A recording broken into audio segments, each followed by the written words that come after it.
네, 2024년이 시작한 지 엊그제 같은데 벌써 6월이 시작되고 한 주의 시간이 지금 다 가고 있습니다. 이때쯤 되면 저희 중고등부 학생들은 엄청난 시험에 또 맞닥뜨리게 됩니다. 바로 기말고사라는 시험인데요.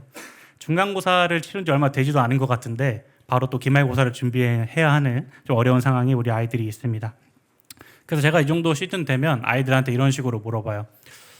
이번 시험은 좀 어떨 것 같아? 어떻게 좀 공부 좀 잘 되고 있어? 라고 이렇게 물어봅니다. 그럼 아이들이 어떻게 대답할까요? 아, 목사님, 저는 학업의 증진을 위해 최선을 다하고 있습니다. 이렇게 답할까요? 보통은 이럽니다. 아, 몰라요. 망했어요. 라고 하든가, 아니면 아, 이번 시험 어렵게 나온대요. 라고 하든가, 아니면 저 그냥 딴 거 할까 봐요. 라고 하든가, 이런 다양한 반응을 보입니다. 근데 참 아이들이 이렇게 이제 좀 부정적인 반응을 보이면서도 그 안에 시험을 다 잘 보고 싶은 마음이 있습니다. 근데 우리 아이들이 왜 다 시험을 잘 보고 싶어 할까요? 네. 네. 예, 우리 아이들이 시험을 잘 보고 싶어 하는 이유는 뭐 여러 가지겠지만 결국엔 좋은 대학 가고 싶어서 네, 시험을 좀 잘 보고 싶은 경우가 많습니다. 근데 조금 더 우리가 근원적으로 좀 들어가 보면 아이들이 좋은 대학에 가고 싶은 이유가 무엇일까요? 자신을 증명해내고 싶어서입니다. 나 이만큼 좋은 대학 갔어. 나 이렇게 공부 열심히 해서 좋은 대학 갔고 이렇게 시험 잘 봐서 이렇게 등급이 높아 라는 것을 세상에 알리고 싶은 겁니다. 그래서 시험을 보면 아이들이 시험 성적을 잘 보면 먼저 와서 저한테 얘기하는 경우도 있어요. 목사님, 저 이번에 시험 저번에는 뭐 B였는데 이번 A 맞았어요. 이러는데 시험 성적이 떨어뜨렸을 때는 그런 적이 있을까요? 저 저번 시험 A였는데 이번에 B 됐습니다. 이런 친구는 제가 지금까지 한 번도 못 봤거든요. 이런 것처럼 사람은 계속해서 이런 시험들을 통해서 자신을 증명하고 싶어 합니다. 또 아이들이 보는 시험뿐만 아닙니다. 뭐 영어 시험이든 뭐 토익이든 토플이든 아니면 뭐 자격증 파워포인트든 엑셀이든 다 뭐예요? 자기가 나 이 정도 할 수 있다. 나 이 정도로 뭐 시험 잘 보고 이렇게 자격증을 땄다라는 것을 증명하기 위해서 우리 삶 속에 시험을 보고 있습니다. 이렇게 우리가 시험을 보고 살아가는데요. 이 땅에 있는 모든 시험들은 다 자신을 위해, 자신을 증명하기 위해 시험을 봅니다. 그러나 이 땅에서 딱 하나 자신을 증명하지 않고 자신을 부인하는 시험이 있습니다. 그 시험은 뭐냐면 바로 믿음의 시험입니다. 믿음의 시험은 자신을 부인합니다. 그리고 누군가를 드러내는 걸까요? 하나님을 드러내는 시험입니다. 하나님께서 주시는 믿음의 시험은요, 상황에 따라 여러 어려움의 정도는 조금씩 다르지만 결국에는 누구를 드러내는 시험일까요? 하나님을 드러내는 시험입니다. 그래서 이 세상 속에서 너가 주인공이라고 말하는 이 세상 속에서 너가 정답이란 이 세상 속에서 저항해 가며 계속해서 하나님의 하나님 되심을, 하나님의 통치하심을 드러내는 것이 바로 우리가 받는 믿음의 시험들입니다. 오늘 우리가 읽은 이 본문에도 예수님께서 자기 자신을 철저히 부인하시고 하나님의 영광만을 드러내신 모습을 볼 수 있습니다. 이 땅에서 예수 그리스도를 믿고 따라가는 사람들은 이 예수님이 받으신 시험을 함께 치루어가면서 그날이 오기까지 우리가 그렇게 살아가고 있습니다. 오늘 우리가 함께 본 이 본문을 통해서 예수님이 이 시험을 어떻게 치르셨는지 함께 확인해보고, 그리고 이 시험을 어떻게 치를 때 하나님께 영광이 되는지 알아가는 귀한 시간 되기를 간절히 축원합니다. 오늘 우리가 읽은 본문은 예수님의 이 본격적인 사역에 앞선 그런 시험이었습니다. 우리가 오늘 본문을 이해함에 있어서 이 3장 13절에서 17절을 이해하면, 그러니까 4장 바로 전에 있는 이 본문을 이해하면 우리가 이 예수님의 세 가지 시험을 이해하는데 아주 큰 도움이 될 수 있습니다. 3장 13절에서 17절에 보면 예수님께서 성령을 받으셔서 그 가운데 몇 가지 호칭을 얻게 됩니다. 하나는 뭐냐면 내 사랑하는 아들이고, 그리고 내 기뻐하는 자라는 호칭을 얻게 됩니다.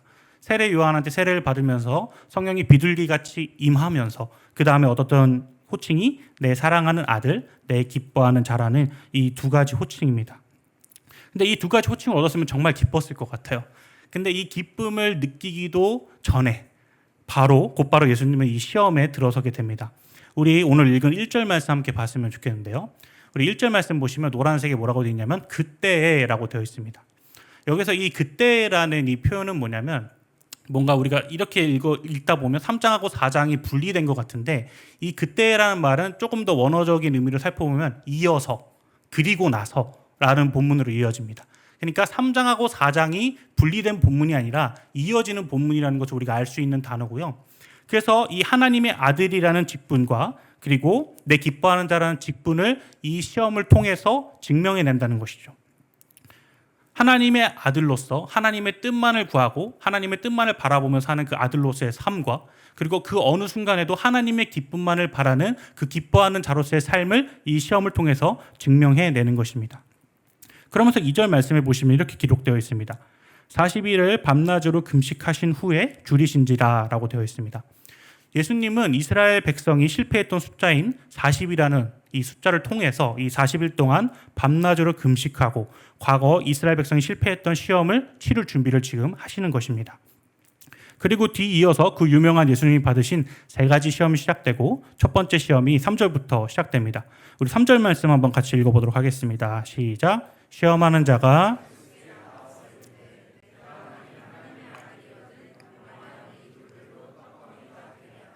아멘. 여기서 시험하는 자는 마귀의 닉네임입니다. 마귀의 별명입니다. 마귀는 여기서 시험을 주면서 조건절을 하나 붙입니다. 내가 만일 하나님의 아들이거든 이라는 조건절을 붙입니다. 그런데 우리는 이 조건절을 이 예수님의 시험뿐만 아니라 다른 곳에서도 마태복음의 한 장면에서 발견할 수 있는데요. 마태복음 27장 40절 말씀인데요. 우리 함께 읽도록 하겠습니다. 시작. 이르되 성전을 헐고 사흘에 짓는 자여 내가 만일 하나님의 아들이거든 자기를 구원하고 예수님이 십자가에 달리신 것을 본 군중들이 마귀와 똑같이 조롱하고 있는 것입니다.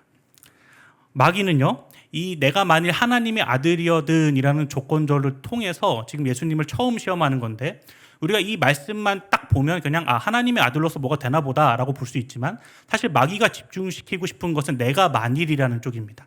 네가 만일 하나님의 아들이라면 하면서 어디에 집중시키는 걸까요? 하나님이 아닌 자신한테 집중시키게 되는 것입니다. 우리 3절 말씀 아까 봤던 말씀 다시 보시면요. 네, 시험하는 자가 예수께 나와서 이르되 내가 만일 하나님의 아들이거든 명하여 이 돌들로 떡덩이가 되게 하라 이것입니다. 그러니까 뭐예요? 돌이 떡덩이가 되게 하는 것. 그러니까 자기 자신을 위해서 능력을 쓰게끔 하나님의 아들이라는 보조 출현을 준 다음에 자신의 욕망을 위해 돌이 떡이 되게 하는 시험을 지금 마귀가 예수님께 주고 있는 것입니다. 여기서 이 마귀의 본심이 나오는 것입니다. 이런 관점에서 과거 이스라엘의 백성들은 하나님을 바라본 것이 아니라 그저 만나만 바라봤던 것이었습니다. 자신들의 욕심만 바라봤던 것이었습니다. 하나님이 만나를 왜 주셨는지에 초점을 맞추는 것이 아니라 주신 만나에만 초점이 있었던 거죠. 그래서 신명기 8장 3절에는 이렇게 기록되어 있습니다. 함께 읽습니다. 너를 낮추시며 너를 줄이게 하시며 또 너도 알지 못하며 내 조상들도 알지 못하던 만나를 내게 먹이신 것은 사람이 떡으로만 사는 것이 아니요 여호와 입에서 나오는 아멘. 만나를 주신 것은 단순히 너희가 배부르게 살아라, 배 터지게 살아라 해서 주신 게 아니라는 거죠. 너희가 살 수 있는 유일한 방법은 뭐예요? 하나님의 입에서 나오는 하나님의 말씀이다 라는 것을 알려주시기 위해서 만나를 주신 건데 그 진위는 모르고 그냥 만나만 바라보고 있었던 그 실패한 시험을 신명기 8장을 통해서 확인할 수 있습니다. 예수님께서는 이스라엘 백성이 실패한 이 시험을 4절 말씀에 이 말씀을 인용해서 대답하시는데요. 우리 4절 말씀 함께 보시겠습니다. 예수께서 대답하여 이르시되 기록되었으되 사람이 떡으로만 살 것이 아니요 하나님의 입으로부터 나오는 모든 말씀으로 살 것이라. 아멘. 예수님은 이로써 자신의 욕심을 이루기 위해 자신의 능력을 쓰지 않고 오직 하나님의 말씀만 의지한 모습을 보여주십니다. 내가 만일이라는 말을 통해서 예수님 자신에게 집중시켰던 마귀의 계략을 예수님은 알고 계셨던 것입니다. 그래서 그렇게 굶주린 상태에서도 하나님의 말씀만을 의지하는 모습을 보이면서 하나님께 영광을 올린 모습을 우리는 확인할 수 있습니다. 우리는 이 첫 번째 시험을 통해서 마귀가 얼마나 적재적소의 시험을 주는지 우리가 알 필요가 있습니다. 예수님은 40일을 굶으셨고 먹을 것 없이 마실 것 없이 줄이신 상태로 이 시험을 시작하셨습니다. 그러면서 아주 좋은 명분도 받았어요. 네가 만일 하나님의 아들이거든 이라는 명분도 받았지만 예수님은 그 굶주린 상태에서도 그 적재적소인 시험 앞에서도 오직 하나님의 말씀으로만 대적하는 그런 모습을 우리가 확인하게 됐습니다. 이로써 예수님은 자기 자신을 위해 능력을 쓰지 않고 오직 하나님의 역사만을 위해 십자가의 성취를 위해 한 발자국 한 발자국 달려가는 모습을 보게 되는 것입니다. 우리도 살아가면서 계속해서 시험을 받게 됩니다. 근데 그 시험은 내가 원하는 레벨에 맞게만 오는 게 아니라 내가 생각하는 것보다 더 훨씬 나의 상황을 어렵게 만들어서 마치 하나님이 있지만 내가 주인공인 것처럼 마귀는 계속해서 시험을 줄 것입니다. 그래서 우리가 그 사실을 기억하면서 나에게 시험이 주어질 때, 이 시험이 어느 것 하나 나의 조건대로 생각하는 것이 아니라 오직 하나님의 말씀으로만 대적해야 되는구나를 생각하는 저와 여러분 되시길 간절히 소원합니다. 그러면서 예수님이 이 시험에 답할 때 하나님의 말씀으로 답했습니다. 우리가 하나님의 말씀으로만 살 것입니다 라고 답을 했습니다. 그래서 마귀가 또 하나의 더 적재적소인 시험을 주는데요. 우리 5절, 6절 말씀을 한번 같이 읽어보겠습니다. 시작. 이에 마귀가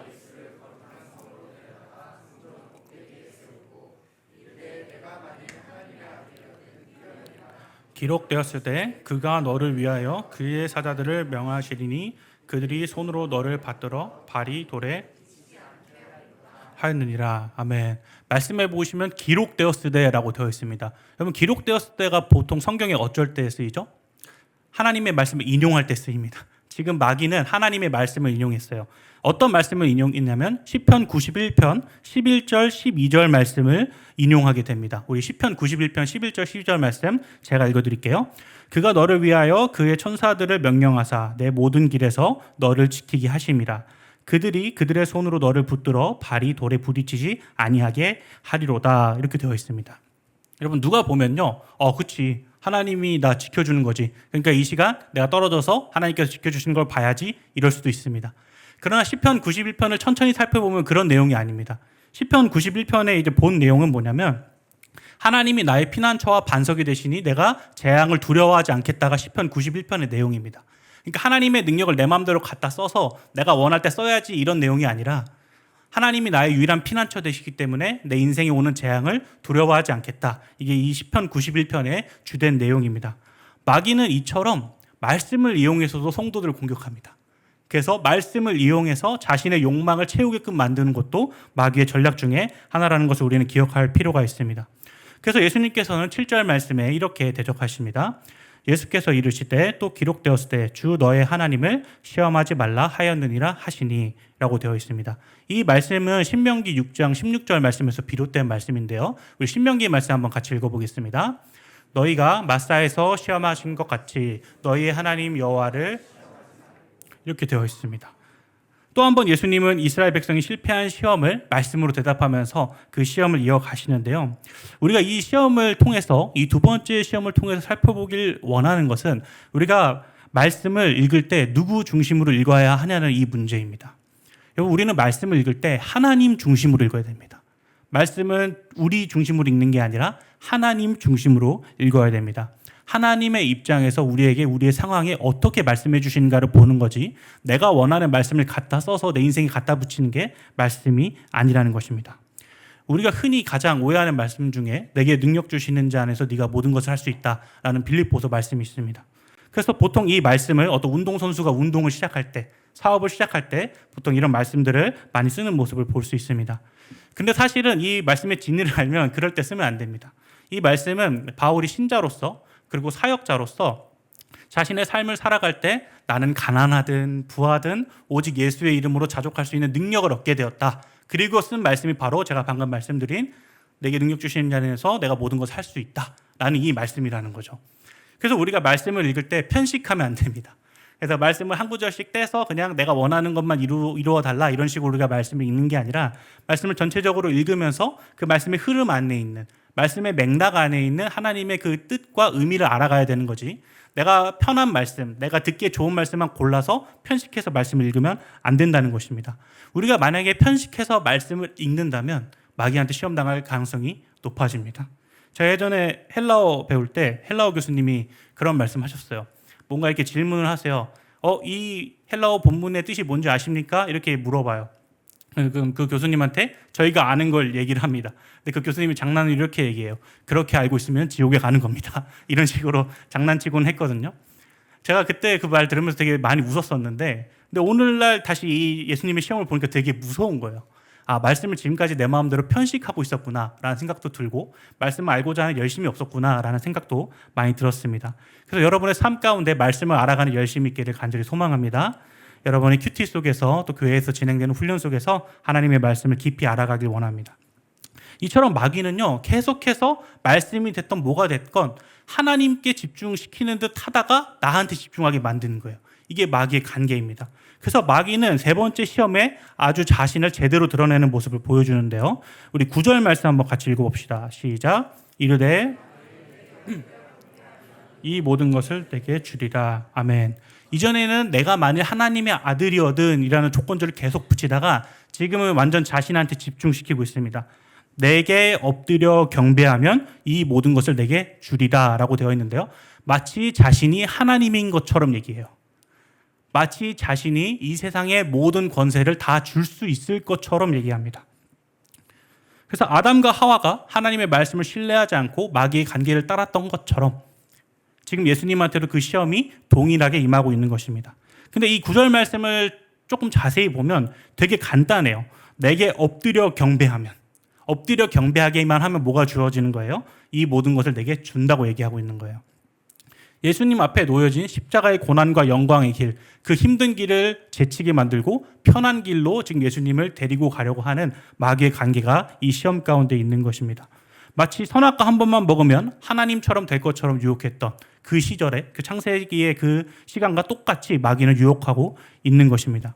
그러니까 결국에도 이 시험도 결국에는 누구한테 집중시키고 있는 거예요? 하나님한테 집중시키는 게 아니라 나한테 계속해서 마귀는 집중시키고 있는 것입니다. 그래서 10절의 말씀을 통해서 예수님은 이렇게 선포하십니다. 10절 말씀입니다. 같이 읽습니다. 이에 예수께서 말씀하시되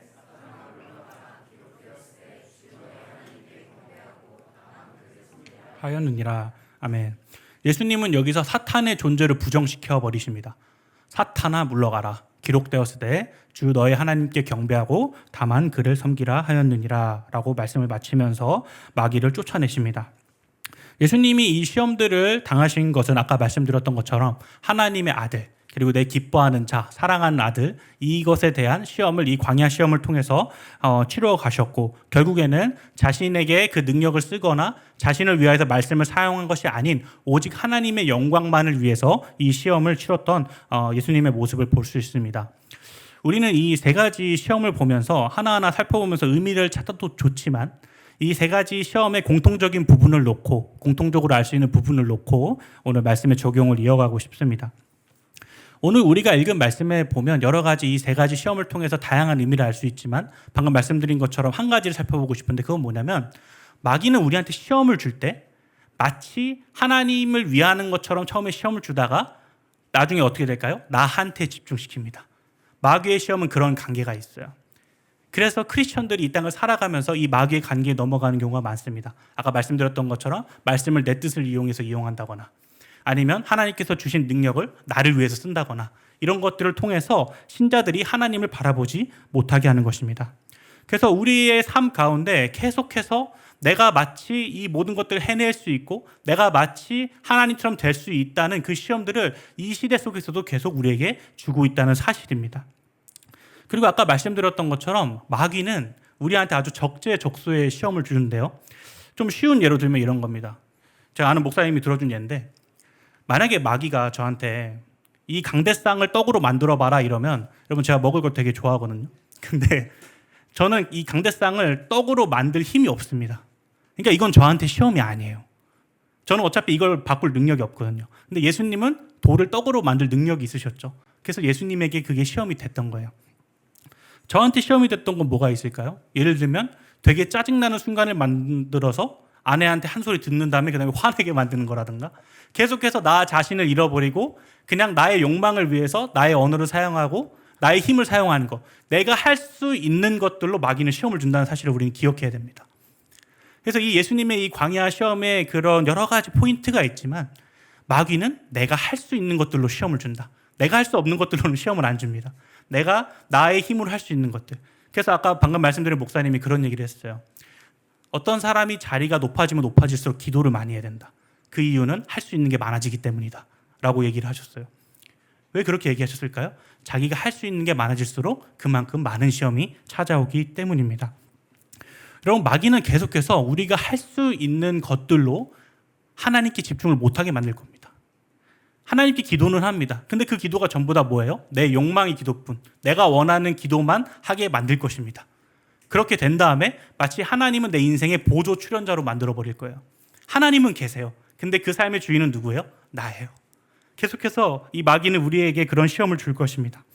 그래서 우리는 우리가 시험 당했다고 하는 그 순간에 우리 한 가지 기억해야 됩니다.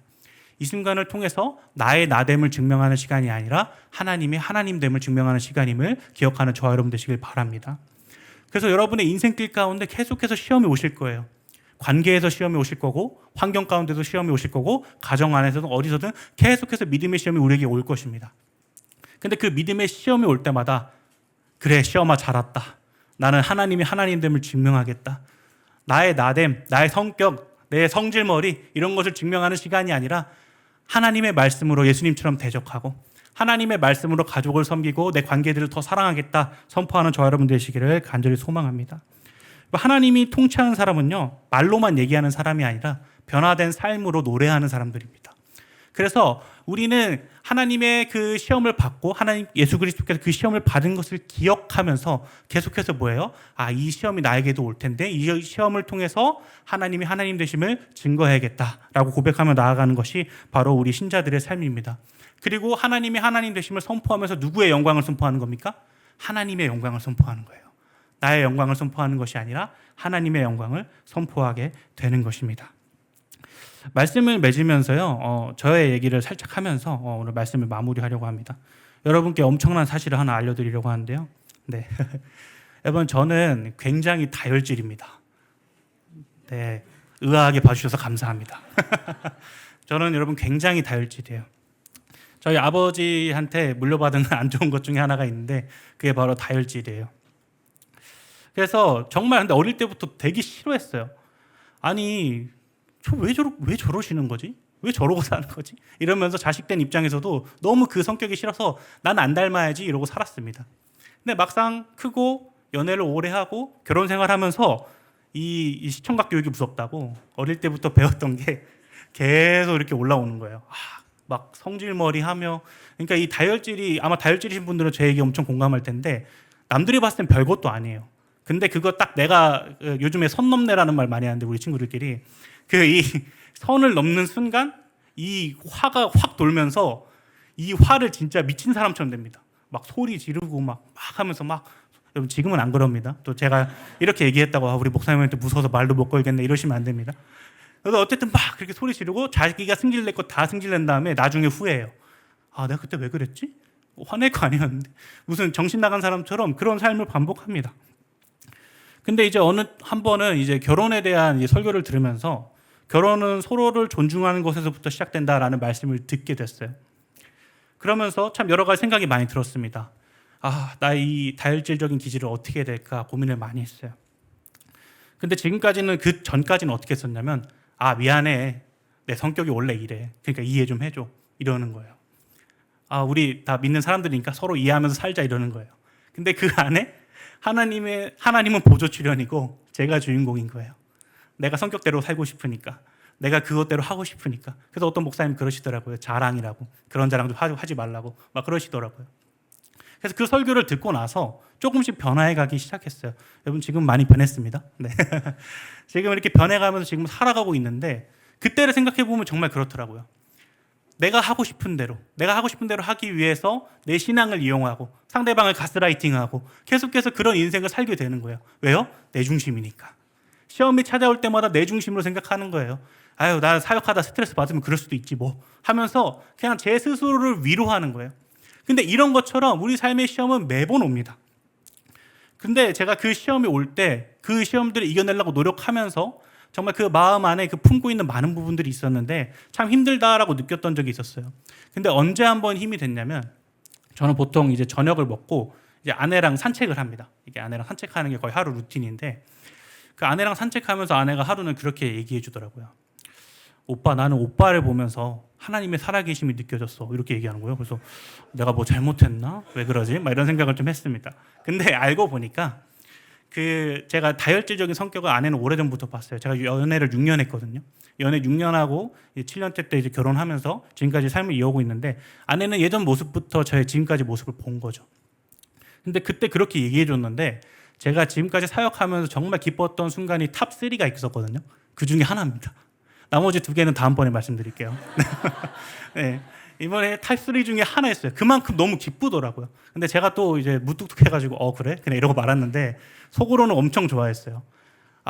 근데 이게 좋아했던 게 제가 노력을 해서 좋아한 게 아니라 나를 통해서 하나님의 하나님 되심이 선포됐구나. 나를 통해서 나의 나됨, 유일성의 유일성됨이 선포된 게 아니라 하나님의 통치가 선포됐고 하나님의 하나님 되심이 선포되었구나라는 그런 마음을 얻게 되었습니다. 사랑하는 여러분, 우리 모두 이 복 누리길 원합니다. 나의 나됨이 선포되어지는 시간이 아니라 하나님의 하나님 되어지심이 선포되어지는 시간. 예수님께서 시험을 받으실 때 온전히 하나님께만 영광 돌리셨던 것처럼 우리도 우리의 삶 속에서 오직 하나님께만 영광 돌리는 저와 여러분 되시기를 간절히 소망합니다.